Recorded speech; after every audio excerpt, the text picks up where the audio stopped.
Hey everybody, welcome to Life is Brewtiful. I'm Anthony, and today we are going to be doing the second episode on how coronavirus, COVID-19, is affecting craft beer and the beer world at large. This is the second video in what is becoming a series, and if you haven't seen the first one, I would definitely recommend you go check it out. It kind of showed the early stages, which developed into a bit of a disaster that we're going to be talking about today. I originally planned on doing the second video in a year or so. That way we'd have a lot of time to build up what all is happening, what the effects of it are and everything. But so much is happening so quickly that I literally just have to do this to be able to capture it all. So without further ado, let's get into it. The first thing I want to talk about is just absolutely devastating to me. Unfortunately, the city of Munich has decided that they are going to officially cancel their Oktoberfest. That's how you know shit's getting real serious, because Oktoberfest has been going on for over 200 years, and I think there's only been a handful of other times that it's been canceled, like World Wars, and I think a couple bouts of plague in the past. There was even a bombing at the Munich Oktoberfest in the 80s, and I think they pretty much just resumed activities as usual shortly thereafter. So for them to officially come out and cancel this, that's how you know things are getting serious. And unfortunately, that did start a little bit of a domino effect. We saw another city, which is known as being like the second best Oktoberfest, and I guess if you're a local, kind of the best since there's not as many tourists. The city of Stuttgart followed up and said that they too will be canceling their Oktoberfest. And it's just incredibly depressing since I already had my hotel reservations planned, but honestly, I get it. I understand why they do it. It is a safety precaution, and as much as I would love to go and as much as I feel like I'm being cheated out of it by a pandemic. Where were you when Oktoberfest is kill? I was at home drinking a beer when phone rang. Oktoberfest is kill. No. I get it. I understand. Got to keep people safe, and beer's just not worth possibly killing thousands. But there is a slight glimmer of hope. There are small, little, regional, local Oktoberfest that happen all over Germany, and they have not come out and said that they're going to be canceling. At least a lot of cities haven't. So there is opportunity that in the future there will be more Oktoberfest coming out. They just haven't made up their mind. So hopefully if we can just get this pandemic to kind of like wrap shit up, maybe I'll be able to go to an Oktoberfest, which is still just as fun.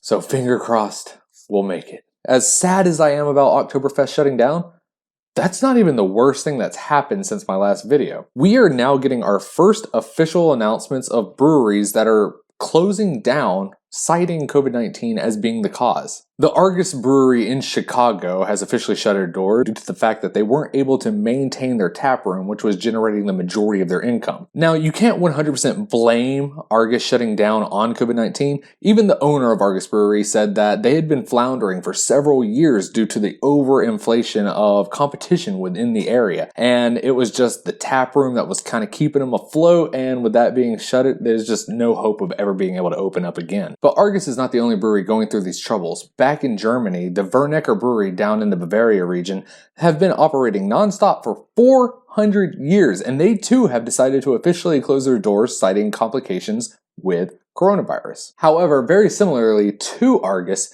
Wernecker had been going through a long stint of dwindling sales, small market share, and the fact that most of their business came from restaurant distribution, where people would go in and buy their beers at restaurants.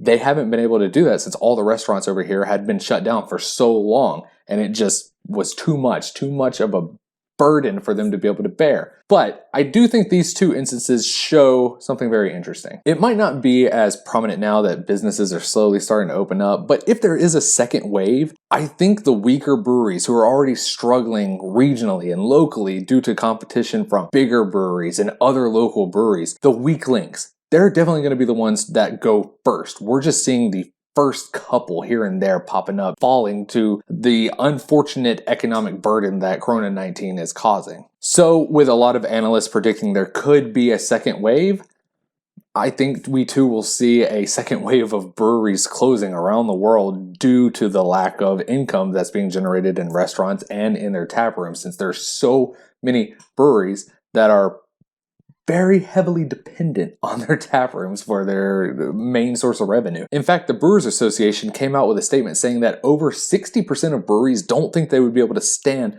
3 more months of lockdown. And I don't even think that's the worst that could happen. Out of the breweries who do survive, another 90% said that they don't see any potential for growth or any type of reinvestment into their businesses. And a majority of them are talking about how they have to lay off employees and they don't know if they're going to be able to hire them back on due to their shrinking profitability and due to their shrinking growth measurements. In fact, one of the biggest breweries in America, Founders Brewing Company, had to lay off 160 employees from different departments throughout their business structure, but they don't know if these people are going to come back. And if they do, they don't know if they're going to be able to bring all of them. It's very likely that only a small portion of them are going to be able to come back in like reduced minimal manning to be able to build themselves back up and cut the costs that they need to be able to sustain themselves to stay afloat. Now, with all that being said, it is not all doom and gloom. Apparently, Americans are drinking more beer than they ever have. We're seeing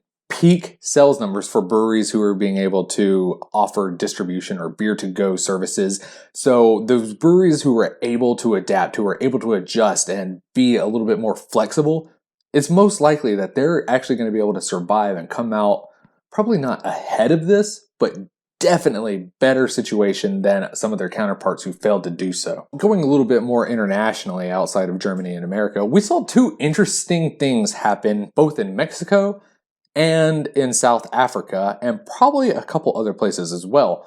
We saw reports coming out of people who were attempting to make their own beer and dying. The interesting thing about this is it's because of 2 different reasons. In South Africa, they actually have an alcohol ban because of the belief that intoxication or consumption of alcohol can somehow spread the virus or cause you to be more susceptible. To be able to circumvent that, people started turning to home brewing, and it seems that somehow these unfortunate home brewers got something toxic into their beer and created a poison essentially that eventually led to their unfortunate demise. It's unsure whether it was bad ingredients or possibly something went wrong during the fermentation process. We don't know, but there is an investigation being launched into it. Moving over to Mexico, we saw a huge lack of beer.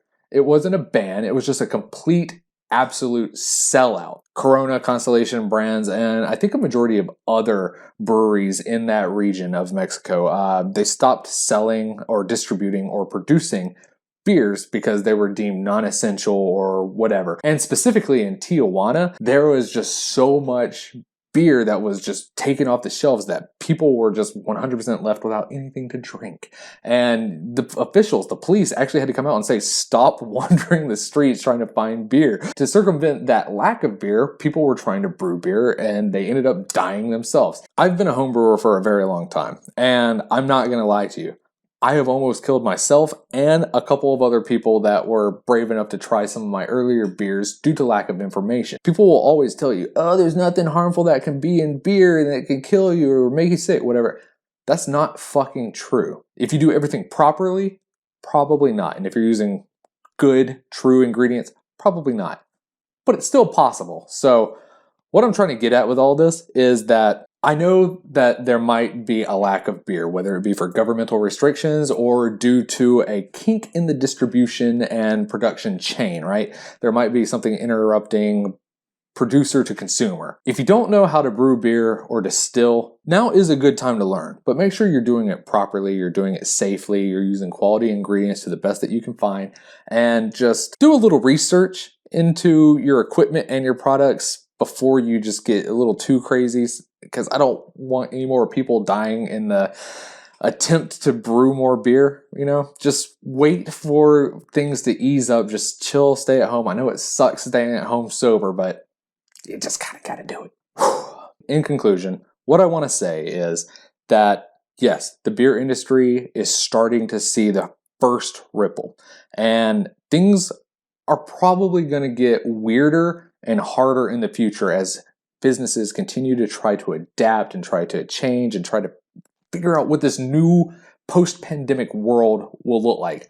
once we reach post-pandemic world. With that being said, I see a lot of news articles like, is craft beer over? Are people not drinking beer? I don't think that's the case. But what I do think is the case is that this pandemic showed how weak our systems are. The majority of breweries in America should not be 100% taproom only. I get why a lot are. It builds an awesome community. It is direct, cuts out a lot of middlemen, but it seems to leave a lot of these breweries open and exposed. Beforehand, I was 100% pro taproom. I love it. You might need to be a little bit more varied. This topic is more fit for somebody who's smarter in business than me, especially in the brewery world, but I'm just seeing how weak we as a community and as an industry have set ourselves up to be. So as I said last time, if you are a consumer, continue to support your local breweries the best you can. That way we don't see as many fatalities coming out the other end of this. Buy local, drink local. Sure, it might hurt some of the bigger brands, but if they were really big for good reason, then they'll survive. That's all I got to say on it. Thank you for watching, everybody. Hopefully, I don't have to make a third video on this before I can make a conclusionary video on this in the distant future, wrapping up all the second, third, and fourth order effects from this outbreak. So, thanks for watching, everybody. Like, comment, subscribe. Stay safe. Remember, there's a story in every bottle, and that life is beautiful. Cheers.